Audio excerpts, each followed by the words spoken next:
crise. C'est une crise dans la crise pour les professionnels du bâtiment. La hausse des matériaux de construction et des ruptures d'approvisionnement. Marie-Cœur de Roy, on parle de l'acier, du cuivre, du bois, du plastique.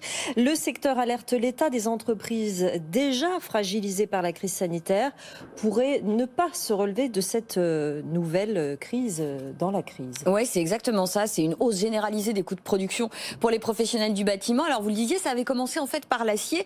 Il y a eu encore une fois pas mal de choses qui ont provoqué la hausse des tarifs de l'acier. Alors d'abord, ce qu'il faut savoir, c'est que pour créer de l'acier, il faut des métaux, il faut de la ferraille. Et la ferraille, elle venait essentiellement d'Asie notamment, ou même de Turquie, mais avec des bateaux qui venaient d'Asie, qui étaient bloqués là-bas. Et résultat, si on n'a pas les métaux pour fabriquer l'acier, on n'a pas d'acier. Et puis même une fois qu'on a récupéré la fameuse ferraille, il faut redémarrer les hauts fourneaux.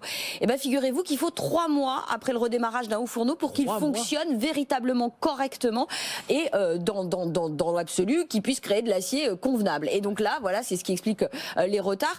Donc sur l'acier, le cuivre, le zinc, là aussi vous aviez aussi un décalage de reprise économique où vous aviez l'Asie qui a redémarré beaucoup plus fortement que le reste du monde et notamment nous-mêmes. Et résultat, ils sont accaparés tous les métaux. Donc voilà ce qui crée aujourd'hui cette hausse des tarifs, voire des ruptures d'approvisionnement. Et puis ensuite, on a eu le bois. Alors le bois, c'est un autre sujet. On a eu une augmentation des taxes sur le bois canadien pour les Américains, ce qui fait que les Américains sont venus se fournir en Europe pour le bois, et sauf qu'ils sont prêts à payer eux 2 à 3 fois plus cher. Alors c'est assez rigolo si je peux prendre le temps. En gros, nous traditionnellement les tarifs c'est 2 à 300 € le mètre cube de bois pour la construction livrée sur le chantier. Les Américains, eux, ils payent 700-800 € en sortie d'usine et ils payent eux-mêmes le transfert vers chez eux. Donc vous imaginez bien que ça fait augmenter les tarifs et il y a beaucoup d'artisans qui ne peuvent pas payer. Et puis je vous le disais, vous avez le plastique maintenant. Et là aussi, d'autres éléments, ce sont les usines chimiques un peu en Europe. Alors vous aviez la fermeture d'une usine aux Pays-Bas, vous avez eu l'incendie d'une autre en Allemagne. Résultat, là aussi, pareil, rupture d'approvisionnement sur le polyuréthane, le polystyrène. C'est dommage, ça aide à l'isolation. Quand on relance la rénovation énergétique des bâtiments, ça tombe mal. Pareil sur le PVC, ça aide aussi à remplacer les fenêtres. C'est dommage. Et alors, quel impact ça peut avoir pour les professionnels et qu'est-ce qu'on peut faire, Marie? L'impact, il est considérable parce que c'est tout l'équilibre financier des chantiers qui est fragilisé. Les chantiers, en l'occurrence, ceux qui ont été dealés en 2020, avant les hausses spectaculaires de tarifs.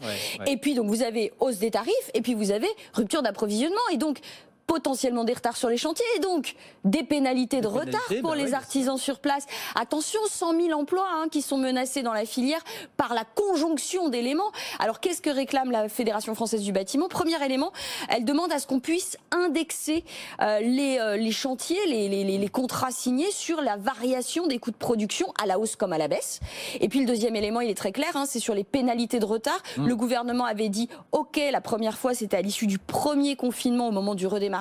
Est-ce qu'on pourrait suspendre temporairement les pénalités de retard pour les artisans du bâtiment? Il y en a qui vont bosser à perte à ce prix-là, ça se trouve. C'est exactement ça. En fait, ils disent que si on ne fait rien, les chantiers décidés l'année dernière seront systématiquement à perte. Attention, 100 000 emplois menacés sur cette filière. Merci beaucoup Marie. Marie-Cœur de Roy avec nous ce matin.